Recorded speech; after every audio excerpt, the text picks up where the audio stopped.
let's start out with... Oh, yeah, that's true. Let's start out with the first and possibly the best film. One of the goodest. The best first film that has come from any animation studio. And yes, I am counting Studio Ghibli. And yes, I'm counting Disney. Come at me! But anyway, it's Toy Story. Yeah. Story of Toy. Tell you what. Yeah, you want the story of the toy? The story of the toy. You want the story of the toy over here, folks? We got Tom and Tim really doing a great job. So, this film, after Disney contracted Pixar to make 5 films. See what happens? They contracted them to make 3 films, and then they contracted them again to do 5 more films after that. But the first one was 3, and this is when Steve Jobs was one of the heads of Pixar, and dare I say it, not in Apple. Not yet. At that point. Not at that point, no. But that would soon change a few years later. Yes, but this is not about Steve Jobs. This is about... No, it's not. Pixar itself. And... It is. The story of the toy, if you will. Yeah, sure. So, long story short, and there's many a YouTube documentary about this, and there's many a real documentary about this. Oh, roasted! I'm sure sweared. But anyway, after making short films, there was a disgraced director / animator, John Lasseter, who oh yes, yeah, and we won't be necessarily talking about him a whole lot in his personal life, but anyway, he really was pushing to make a fully CGI film, and they were going around Pixar, that is, yeah. They were going around doing CGI work for many commercials and many films, as most big animation studios kind of do or did when they were first starting out. Even Blue Sky even made commercials before they released their first movie and all that. I think the only one that hasn't done that is DreamWorks. Officially, like there's the ones that are still kind of, the ones that are still kind of kicking around today. You know, the CGI big heavy hitters like Sony or whatever. The only one that didn't really do that was DreamWorks, I don't think, because DreamWorks is a whole other story. But anyway. Oh yeah, Work of Dreams. They made commercials, they made short films. It was just a whirlwind of success after success, and then lo and behold, Disney came around and were like, hey, make 3 movies for us because we want to spearhead the new animation and all that. And Jeffrey Katzenberg, like, the first film to pop up was John Lasseter, was with disgraced animator John Lasseter, and he he was a big fan of toys, and because the technology for CGI was very was very limiting. It made sense. Yeah, I mean it was very plasticky. You could get the plastic stuff down. So hey, why not make a whole movie about toys? So they made a whole movie about toys. Now, originally, Woody was a ventriloquist. Actually, the first thing was going to be a Tin Toy Christmas. It was supposed to be like a... Oh, I see. Based on the Tin Toy short film. Yep. Which retroactively, he did apparently show up in Toy Story 4. So there's that. That's kind of funny. But anyway. It's supposed to be a Tin Toy Christmas, but then it kind of morphed into this ventriloquist dummy that would eventually be Woody, and Buzz Lightyear. That apparently Buzz was like a Happy Meal toy at one point, which is kind of hilarious. Nice. Fig. Oh, Fig loves the Happy Meals too. Fig, you like Happy Meals? Oh, he growls. Guess he doesn't like Happy Meals. Oh, there's a bark. Fig, you want to say something here? Woof. He sniffed and then he just turned around anyway. So yeah, they decided. So yeah, Jeffrey Katzenberg would have a lot of notes about this film. Needs to push the envelope and be all edgy and all that, you know. Yeah. Which they tried, and then apparently they screened like the first storyboard, like, you know, demo reel basically for Toy Story. A, it was very long, apparently, and B, it was very cringeworthy and very, very uncomfortable. Like, everyone just absolutely despised it. It was terrible. Oops. And, so they went back to the drawing board, and they basically threw out the entire movie and not a bad idea. Restructured it from the very beginning and made it about something else entirely. And then Toy Story was born. Yes. The same year that Pocahontas came out, aka the probably the worst, Disney Renaissance film. Yeah, it is the worst Disney Renaissance film, but that gave rise to one of the best Pixar films, and that is Toy Story. Son, your story about Toy Story. Well, I couldn't tell you the first time I ever saw it, but I know I saw the second one before the first one for some reason. Which is we'll get to that later. Sacrilege. And I guess it was as a young child, but yeah, I've seen it maybe 2 or 3 times in its entirety. I've enjoyed it each time. Nothing bad to say about that. Quite. Do you remember what it's about? Yeah. Why don't you share to the audience what your plot synopsis, if you will? Okay, let's see. It's Woody. No, it's Woody. Andy, the human kid's birthday. This is kind of where it starts off there. In Andy's bedroom, let's see. There. Random crap happens. Happy birthday, says Frosty the Snowman in the background. And then we get Buzz Lightyear to the rescue. Played by Tim Allen. The man, myth, the legend. So, Buzz Lightyear thinks he's an actual space ranger of sorts, and they keep trying to break it to him that he is a toy.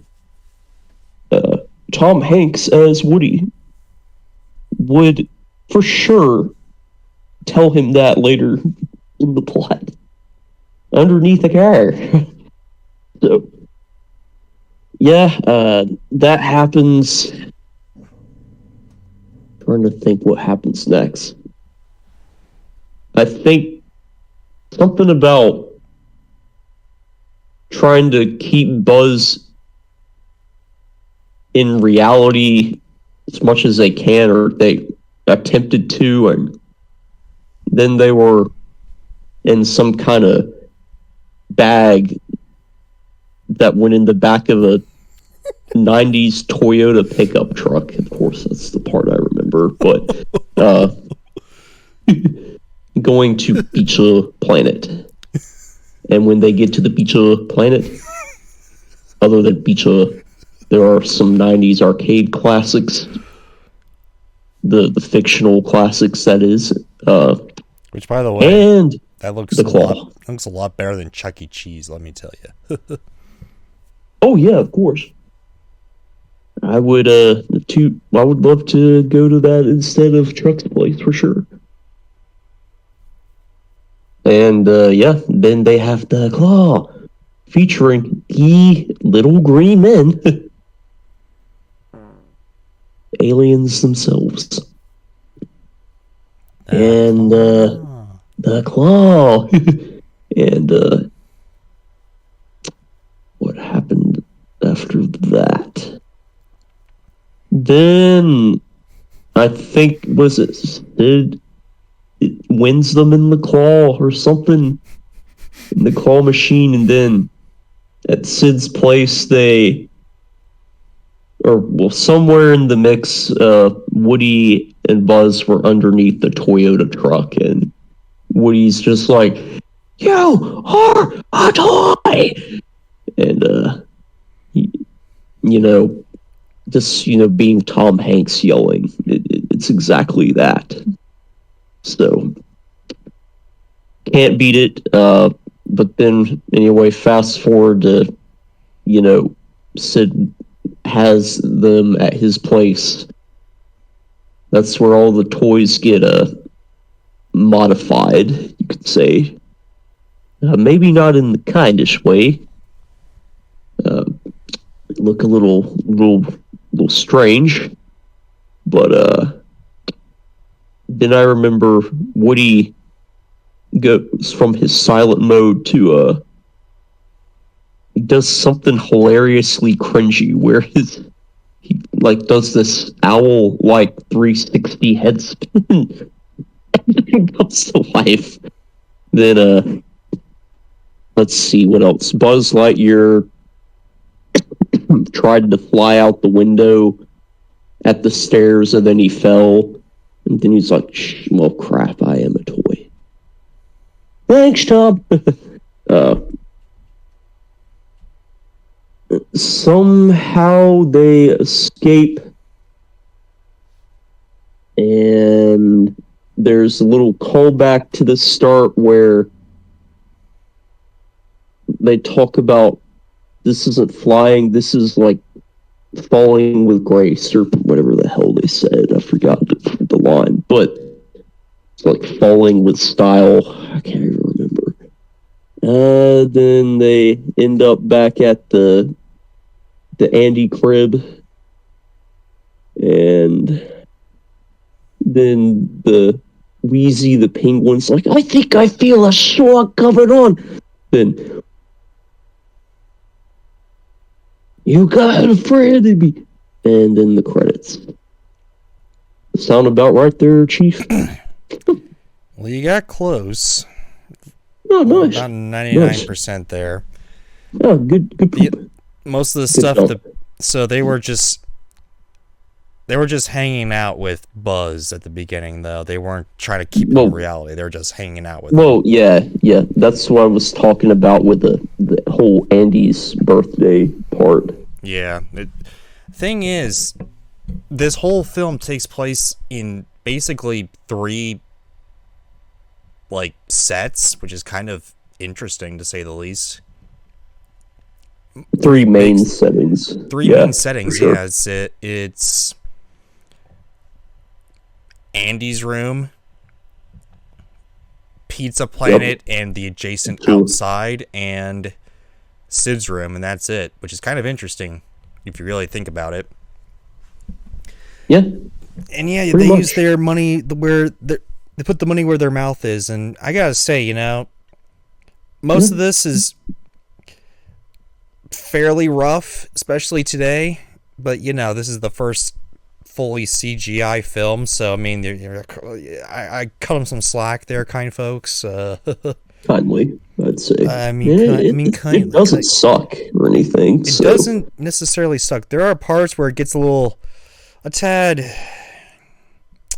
stale, I guess, but yeah, maybe a little bit. Not too bad though. In the story department, but yeah, for sure. Dare I say it? The jokes, chef's kiss. Okay, this is not the most. Bad. This right here is probably the most memed Pixar film ever made, before the creation of memes, nonetheless. Like this movie is so this movie has so many just fantastic memes, just brimming to the brim with memes. Okay, this is B movie before Almost. B movie. Okay, although it's got a better story than B movie, it's not fully intended to be like a. It's not fully intended to be like just a giant meme like B movie was, but this is just chef's kiss, absolutely brilliant. I mean, Woody, you got the Woody with the da that you see everywhere. He's going da. That comes from this movie. The you are a toy thing that comes from this movie.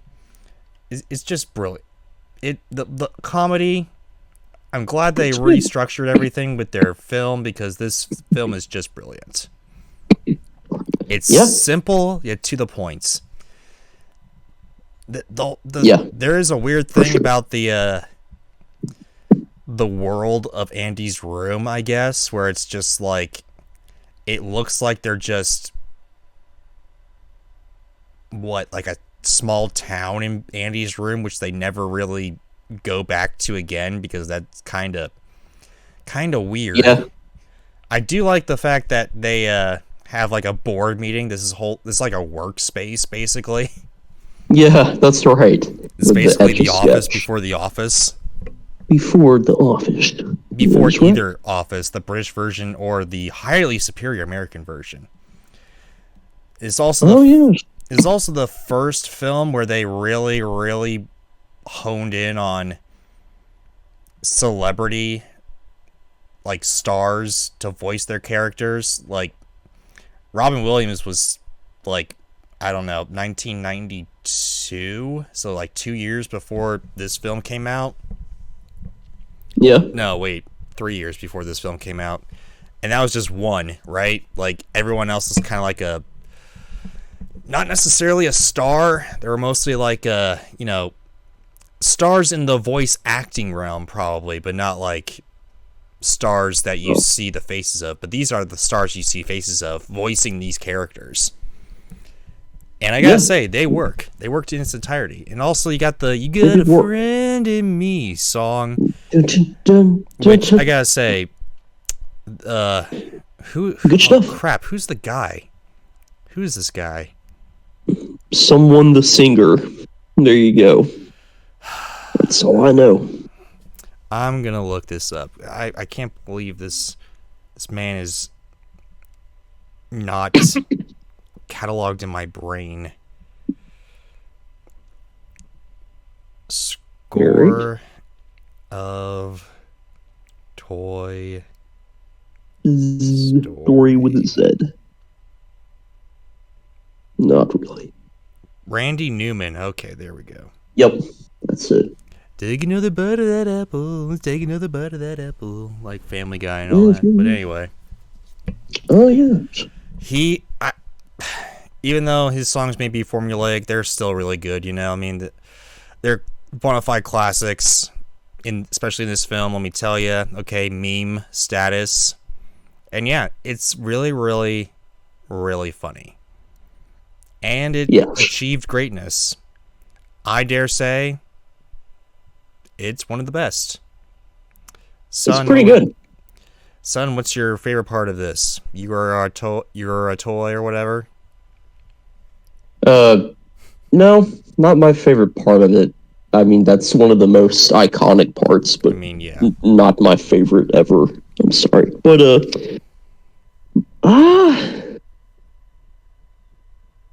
that's a tough one. There's several that stood out. I'd guess... I don't know. That really is a tough one. For some reason, I really enjoyed the trip over to Pizza Planet. I don't know why that always stood out, but it did. I'm lost. I'm a lost toy. Yeah, that You guy. are a toy.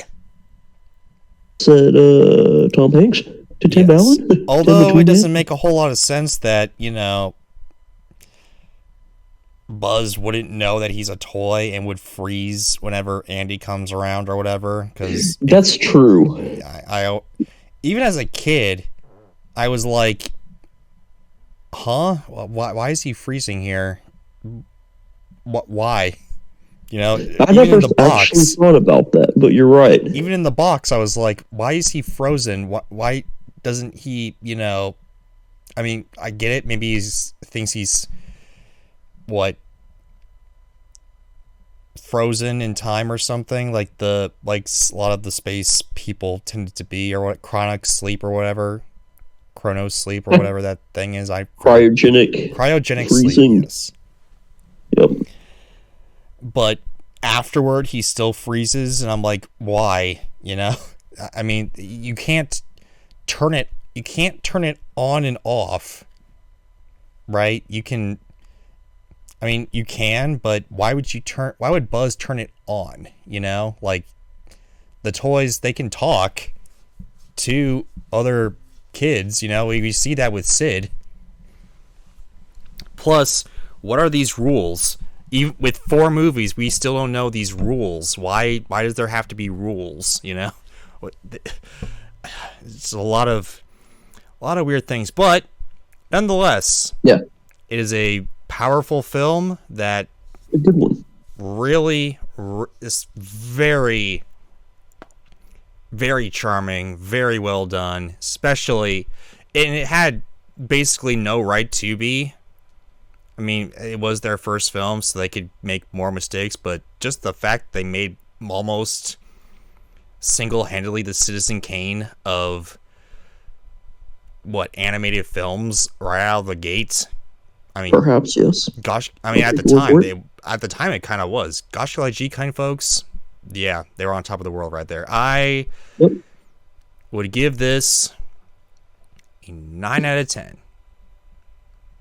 And I will match that. Ah, nice.